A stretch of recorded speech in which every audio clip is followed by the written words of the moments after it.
నమస్తే welcome to our channel నేను మిషాల్ని AP liquor scam సంబంధించి నిందితులు ఎవరైతే ఉన్నారో అక్టోబర్ 6వ తేదీ వరకు రిమాండ్ పొడిగించారు. అయితే మరోపక్కేమో జగన్మోహన్ రెడ్డి యూరోప్ పర్యటన కొనసాగిస్తున్నారు.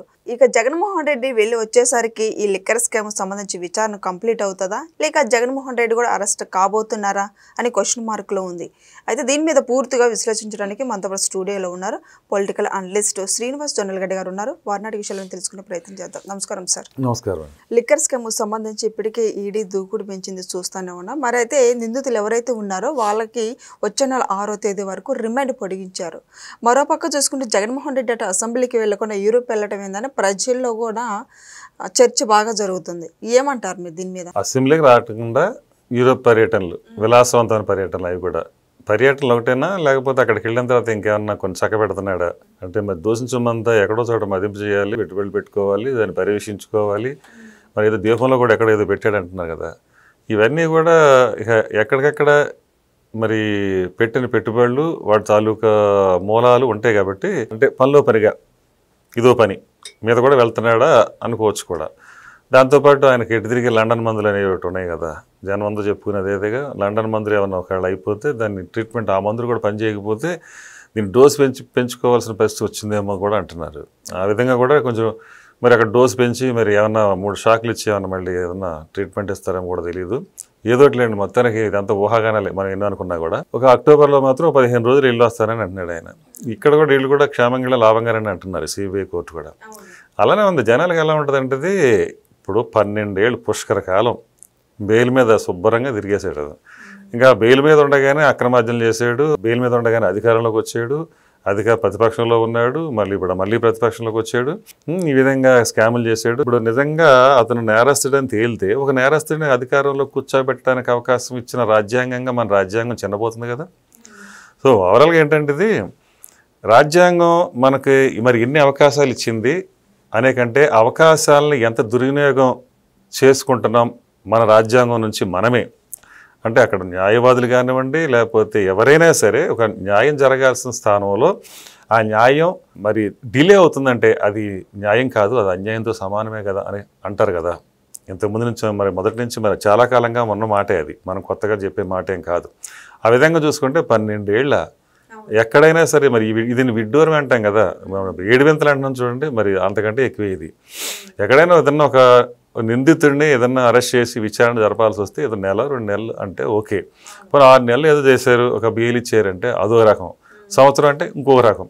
ఇదంతా కాదు, ఏకంగా సంవత్సరాలు గడిచిపోయి దశాబ్ద కాలం దాటిపోయి పుష్కర కాలం అంటే 12 సంవత్సరాలు కూడా దాటిపోయి మరి వార్షికోత్సవాలు చేసినట్టు 12 ఏళ్ళు అయింది.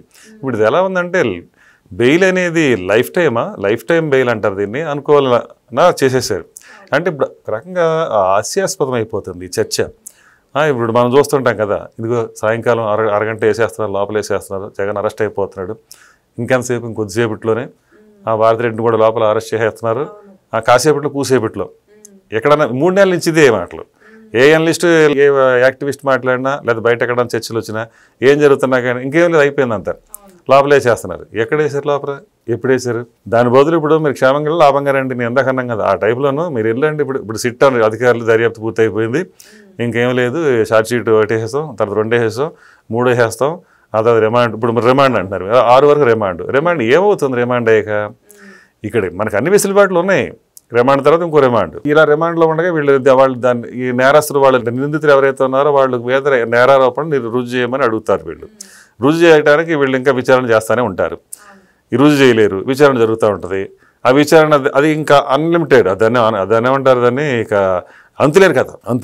ఇప్పుడు మన వివేకానంద రెడ్డి గారు హత్య కేసులో కూడా చూసాం కదా, అదొక అంతులేని కథ. ఇది 42,000 కోట్ల ఏదైనా అవినీతి జరిగింది, అదొక అంతులేని కథ. అంతరంగాలు ఈ రాజకీయాల్లో అంటే అసలు ఎవడ అంతరంగంలో ఏముందో ఎవరికి తెలియదు. ఈ రాజకీయ చదరంగంలో ఎవడ అంతరంగంలో ఏముందో ఎవరికి తెలియదు. అందువల్ల మనం ఈ ఊహాగానాలకి మనం అందరిలాగే ఇంకా ఆలోచించడం ఆపేసి, అఫ్కోర్స్ నేను కూడా ఇదిగో రేపో మాపో అరెస్ట్ కాబోతాడని చెప్పినండి గతంలోనూ. కానీ చూస్తుంటే ఎలా ఉందంటే మనకే న్యాయ వ్యవస్థ మీద సామాన్యులు, మనం అందరూ సామాన్యులమే, మనం ఇంకా దిగొచ్చిన వాళ్ళం ఏం కాదు, మనకే అలాంటి పరిస్థితి రాకూడదు. ఒక సామాన్యుడికి అతని మైండ్లో ఒక ఏంటి ఈ న్యాయం జరగటంలో ఎందుకింత తాత్సారం జరుగుతుంది, ఎందుకు జరుగుతుంది, కారణాలు ఏమైంటాయి అని వెనక్కి తిరిగి నాణ్యానికి రెండో వైపు చూడటం కోసం సామాన్యుడు మొదలు పెడతాడు. ఇక పెట్టాడు కాబట్టి ఇప్పుడు ఈ పరిస్థితి అనమాట. అంటే రెండు వైపులో నాణ్యానికి చూస్తున్నాడు. దాంతో ఏమైతే విసిగిపోతాడు. అంటే ఈ వ్యవస్థను చూసి ఇంకా అంటే మనం సిగ్గుతో తలదించుకోవాల్సిన పరిస్థితులు రాకూడదు, వస్తున్నాయి అనమాట. ఎందుకంటే ఇప్పుడు సిబిఐ శుభ్రంగా వెళ్ళరామంటుంది. ఫోన్ నెంబర్లు ఇచ్చేసారంటే ఎక్కడెక్కడ తిరుగుతారో అది చెప్పండి. అలాగే ఫోన్ నెంబర్లు కూడా ఇచ్చేసారండి. ఫోన్ నెంబరా నాకా ఎక్కడ ఉందంటున్నాడు జగన్మోహన్ రెడ్డి, నాకు ఫోను లేదు, నాకు నెంబరే లేదు అని చెప్పేసి ఒక వింత విచిత్రమైన హావభావాలతో అతను మాట్లాడుతుంటాడు కదా. మరి ఇప్పుడు ఆ ఫోన్ నెంబరే లేకపోతే ఎవరు ఫోన్ నెంబర్ ఇవ్వాలి? ఇప్పుడు ఇతను పీపీ నెంబర్లు ఇంతవరకు ఉండే ఆ పక్కింటి వాళ్ళు ఎవరిలో ఫోన్ వస్తే పిలిచేవాడు కదా, అలాగే పీపీ నెంబర్ ఏదైనా ఇస్తాడేమో మరి. గతంలో పాత రోజుల్లో ఉండేయాలండి పీపీ నెంబర్లని. అట్లాగే ఇప్పుడు ఇతను కూడా ఏదో పీపీ నెంబర్ ఇచ్చిపోతాడేమో తెలియదు. మరి యూరోప్ వెళ్ళొచ్చిన తర్వాత సిబిఐ కోర్టుకి హాజరు కావాలనే సమాచారం వచ్చింది. ఇక జగన్మోహన్ రెడ్డి నిజంగా హాజరవుతారు? గతంలో కూడా ఇలానే హాజరు కమ్మన్నారు కానీ కాలేదు. ఇప్పుడు హాజరు అవుతారంటే ఏమంటారు మీరు? ఏమంటారంటే అతను ఏం కావాలంటే చేస్తాడండి. వెళ్తాడు, వస్తాడు, అతను పనులు ఏమన్నా చక్క పెట్టుకుంటాడు, ఆరామ్సే ఎక్కడైనా మందులు ఏమైనా కావాలని తీసుకుంటాడు, ట్రీట్మెంట్ తీసుకుంటాడు, తనకు కావాల్సిన పనులను చేసుకుంటాడు.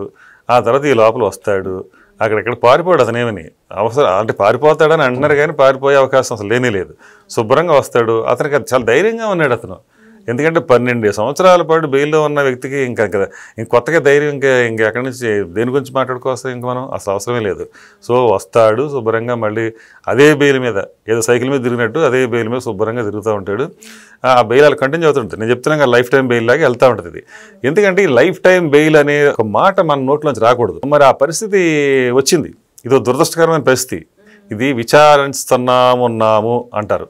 ఇది ఒక విచారించాల్సిన విషయం, మనం విచారించాల్సిన విషయం. నేను కూడా విచారణ వ్యక్తం చేస్తాను ఈ విషయం మీద. ఏంటంటే విచారించేది విచారణ అక్కడెక్కడో 10,000 పేజీలు పెట్టారు వివేకానంద రెడ్డి గారు హత్య కేసు సంబంధించి. ఆ 10,000 పేజీలు ఎప్పుడు చదవాలి? ఆ 10,000 పేజీలు అది చదవడానికి టైం ఉండదు కాబట్టి 10,000 పేజీ కాదు ఇంకో 10,000 అక్కడ పెడతారు. అది కావదే కది ఇక అదే అంతలేని కథ అనమాట. ఇక్కడ కూడా అంతే. ఇక్కడ ఏమంటే ఒకటి కోడి దొబ్బితే జైలు, కోట్లు కొట్టేశారనుకోండి బెయిలు. అలానే ఉంది. ఈ మాట నేను ఇదివరకు ఎప్పుడే చెప్పాను. అలాగా ఇక్కడ అంత విడ్డూరం అయిపోకూడదు న్యాయ వ్యవస్థ అనేది. న్యాయ వ్యవస్థ ఇప్పుడు సుప్రీంకోర్టు చెప్పింది సత్వరమే కేసులు ఎక్కడెక్కడ పరిష్కరించేయాలి, కింద కోర్టులో ఎక్కడ సరే ఆలస్యం జరగకూడదు, జాప్యం జరగకూడదు, వీలు లేదు అని హుకుం జారీ చేసేసి అప్పుడప్పుడు ఒకసారి ఏదో కొరడా తీసి ఇలా అని పక్కన కొడద్దు, ఎవరిని కొట్టదు, పక్కన ఒకసారి ఇలా జులిపిస్తాను, కొరడా జులిపిస్తుంది అంతే. ఆ కొరడా దెబ్బ ఎవడో తగలదు అసలు. పక్కన ఊరికి గాల్లో కొడితే ఏమవుద్ది, అలా కొట్టినట్టు కొడుతుంది అనమాట. కొట్టంగానే అందరూ ఇంకేముంది సుప్రీంకోర్టు హుకుం జారీ చేసేసింది, ఈ ఎక్కడెక్కడ కేసులు మరి చాలా దీర్ఘకాలంగా ఉన్న కేసులన్నీ కూడా ఇమీడియట్గా పరిష్కారం అయిపోవాలి అని ఊరికే చర్చ.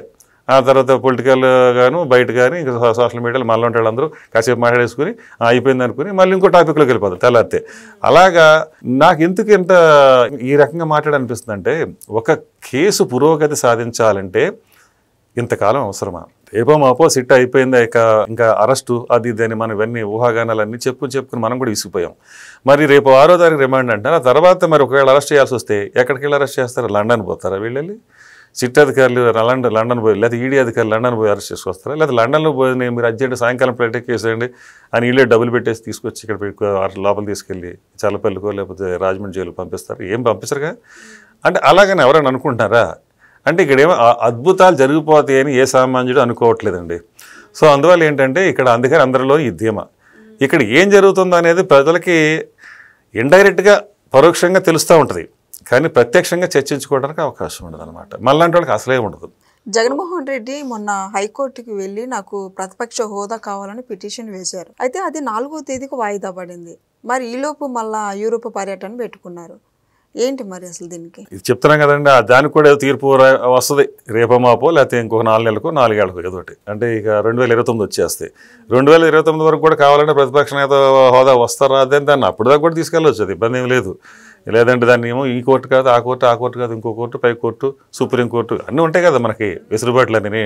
వాళ్ళు కూడా విచారణలు, నాట్ బిఫోర్ మీలు, లీవులు, సెలవులు, దసరా సెలవులు, సంక్రాంతి సెలవులు, సమ్మర్ హాలిడేసు, అందువల్ల ఇది ఇంకా విచారణ కొనసాగుతూ ఉంది, జరుగుతూనే ఉంటాయి.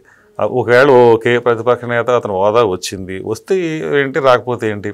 ప్రజలు ఇచ్చేశారు కదా నీకు మ్యాండేట్, నువ్వేంటి అని చక్కగా ఓ స్టాంప్ అట్లా వేసి రాజమౌళి స్టాంప్ లాగా ఇది నువ్వు అని చెప్పిన తర్వాత ఇక నువ్వు ప్రతిపక్ష హోదా నేతని పిలిపించుకుంటే ఎంత, పిలిపించుకోకపోతే ఎంత, అదంతా పక్కన పెడితే ఇవన్నీ జరిగిన అక్కడుంటే ఇక్కడున్న తీర్పు అంటే దాని ప్రకారం అది వస్తుంది.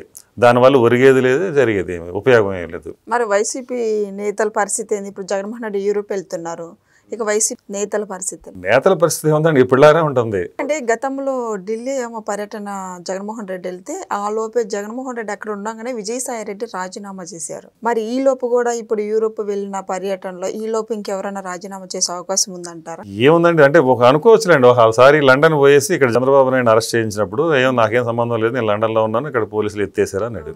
అలాగే ఇప్పుడు మీరు అన్నట్టు ఎక్కడ ఉన్నప్పుడు విజయసాయి రెడ్డి రాజీనామా అంటారు. ఆయన అంటే రిమోట్తో ఏదో చేసినట్టు ఎక్కడో ఉండి ఎక్కడో చేస్తాడని అనుకున్న దానికి కూడా అవన్నీ ఓకే జరిగితే జరగచ్చు. కానీ ఇప్పుడు వాళ్ళు ఏమనుకుంటే అవి అయితే ప్లాన్ ప్రకారం వెళ్ళిపోతున్నారు. ఇక్కడ కూడా వీళ్ళు కూడా రఫ బ్యాచ్ ఏదైతే ఉందో వైసీపీ గణం అలాగే ఇప్పుడు ఎలా అంటారంటే ఇది ఒక రకంగా కాలకేయాలు అంటారు చూడండి, ఆ పద్ధతిలో వీళ్ళు ఉంటారు. వీళ్ళు ఇక ఎక్కడైనా వాళ్ళ నోటి నుంచి మేము వస్తే ఇంతకంటే ఎక్కువ ఏదో చేస్తాం, అది చేస్తాం, ఈ రోడ్లకి అసలు అద్దాలు చేసేస్తాం, మేము అద్దాల మేడల్లో మీకు బతుకులు చూపించేస్తాం, అవి ఏం చెప్పరు. మెడలకు వస్తాం, పీకలకు వస్తాం, బలిదానాలు చేస్తాం, రక్తాలు ఏర్లై పాటేస్తాం, ఇవే కదా. సో మరి ఇంక ఇవన్నీ ప్రజలు అర్థం చేసుకున్నారు కాబట్టి మరి రాబోయే రోజుల్లో ఇక్కడ ఒకటండి, ఇక్కడ పార్టీల భవిష్యత్తు కాదు, ప్రజల భవిష్యత్తు వాళ్ళు చూసుకోవాలి. పార్టీ ఇవాళ పార్టీ ఉంటుంది, ఇంకో పార్టీ వద్ద ఒకవేళ ఇవాళ ఒకడు ఇంకో ముఖ్యమంత్రి ఉంటే ఇంకొక పార్టీ అధికారంలోకి రావచ్చు. కానీ అధికారం ఎవరికి ఇవ్వాలనేది ప్రజలు చూసుకోవాల్సిన విషయం. అది అంటే వాళ్ళ బాగోగులు వాళ్ళంతటా వాళ్ళే నిర్ణయించుకోవాలి. ఏ పార్టీ లేకపోతే ఎవరు వస్తే ఏ వ్యక్తి వస్తే మా బతుకులు బాగుపడతాయి అనేది ప్రజలు ఆలోచించుకోవాలి.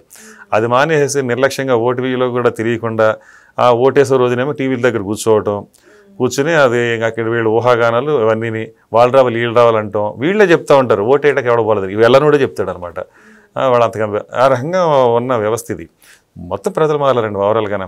అందువల్ల ప్రజలు మారితేనే ఇప్పుడు ఇలాంటి నిందితులుగా ఉన్నవాళ్ళు నేరస్తులుగా నిరూపించబడటానికి ఇలా ఎన్ని సంవత్సరాలనే పట్టేస్తుంది. సో ప్రజల్లో మార్పు రావాలి ముందు. అప్పుడు ప్రజల్లో మార్పు వస్తే ఇవన్నీ వ్యవస్థలు మారుతాయి.